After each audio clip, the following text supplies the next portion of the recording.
tingkat kesehatan bank mencerminkan bagaimana kinerja dari suatu bank. Bank yang sehat akan menjalankan fungsi sebagai perbankan dengan baik sesuai dengan koridornya.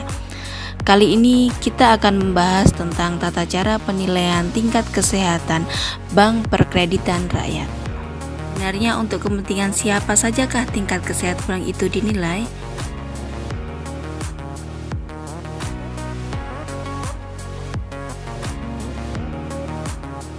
Bank dapat dikategorikan sehat apabila bank dapat menjalankan fungsi bank yang sejalan dengan asas-asas perbankan yang sehat, prinsip kehati-hatian, dan sesuai dengan ketentuan yang berlaku, serta dipergunakan untuk menetapkan arah pembinaan dan pengembangan bank secara individual maupun perbankan secara nasional secara keseluruhan. Ada 5 faktor dalam menilai tingkat kesehatan BPR, yaitu dapat kita singkat menjadi CAMEL. C adalah capital, yaitu permodalan. A, asset quality, yaitu kualitas aset produktif. M, management. E adalah earning, yaitu rentabilitas, dan L adalah likuiditas. Hasil penilaian CAMEL ditetapkan dalam 4 predikat tingkat kesehatan bank, yaitu sehat, cukup sehat, kurang sehat, dan tidak sehat sesuai dengan hasil perhitungan yang diperoleh. Dalam menilai tingkat kesehatan, sumber data yang kita pakai berasal dari laporan bulanan dan data laporan BMPK bulan berjalan. Kapital atau permodalan yang bisa kita sebut sebagai rasio CAR atau KPMM, yaitu kewajiban penyediaan modal minimum.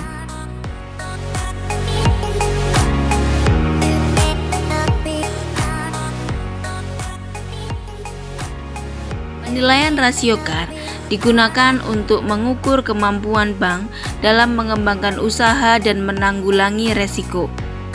Apabila hasil penilaian rasio CAR tinggi, maka dapat dikatakan bahwa bank dalam kondisi kuat dan memiliki potensi untuk ekspansi kredit secara luas.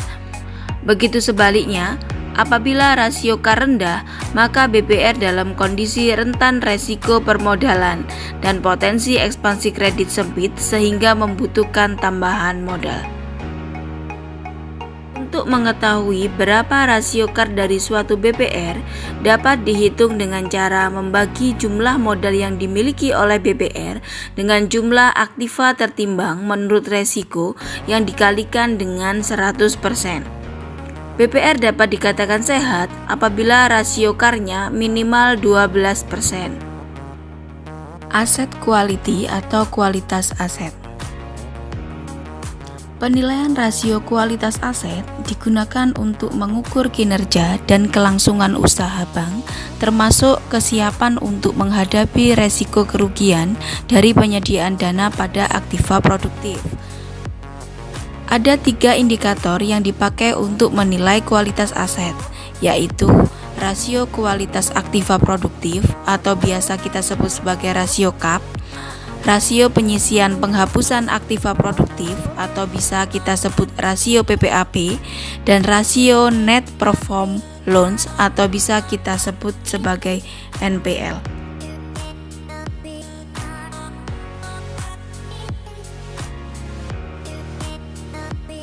Rasio CAP dapat kita dapatkan dengan cara membagi aktiva produktif bermasalah, yaitu aktiva produktif yang dalam kategori kurang lancar, diragukan, dan macet, dengan total aktiva produktif yaitu kredit dan penempatan pada bank lain dikalikan dengan 100%.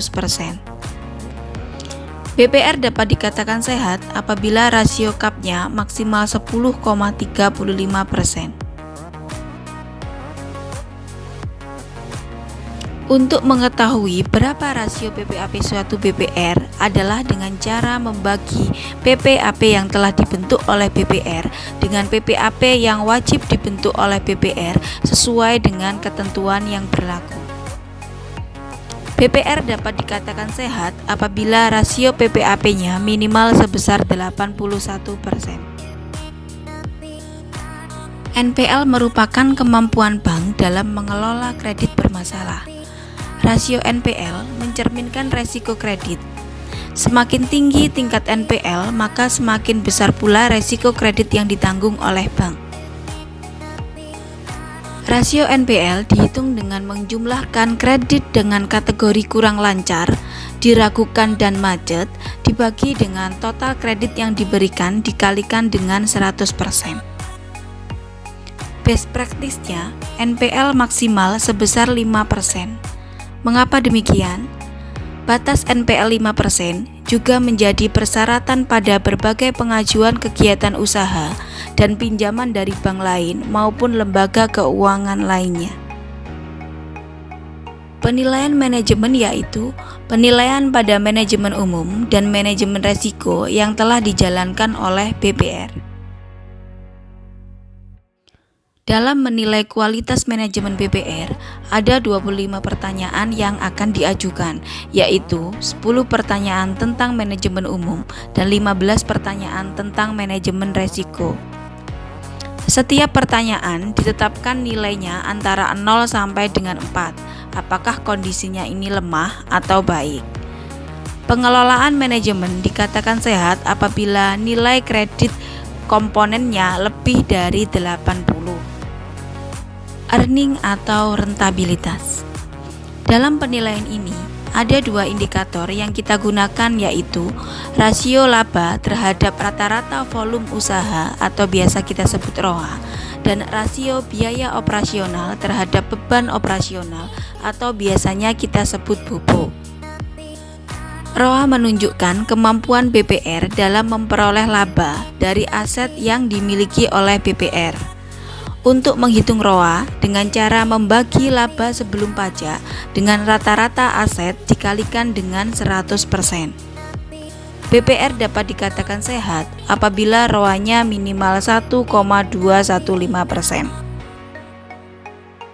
Menghitung rasio BOBO digunakan untuk mengukur kemampuan manajemen BPR dalam mengendalikan biaya operasional terhadap pendapatan operasional.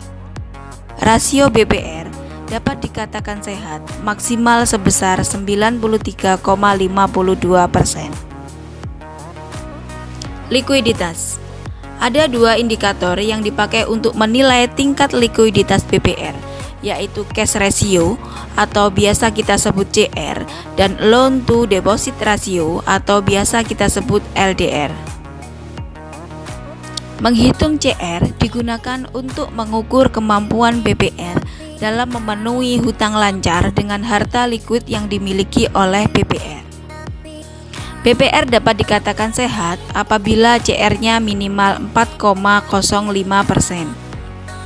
CR yang terlalu kecil menimbulkan resiko BPR tidak dapat memenuhi kewajiban jangka pendeknya. CR yang terlalu tinggi mengindikasikan tingginya dana idle atau dana yang tidak produktif. LDR digunakan untuk mengukur komposisi jumlah kredit yang diberikan dibandingkan dengan jumlah dana masyarakat dan dana sendiri yang digunakan. BPR dapat dikatakan sehat apabila LDR-nya maksimal 94,75%. LDR yang rendah menunjukkan tidak optimalnya penyaluran dana kepada masyarakat. Demikian pembahasan tentang tata cara penilaian tingkat kesehatan BPR sesuai dengan SK Dir BI nomor 30 tahun 1997.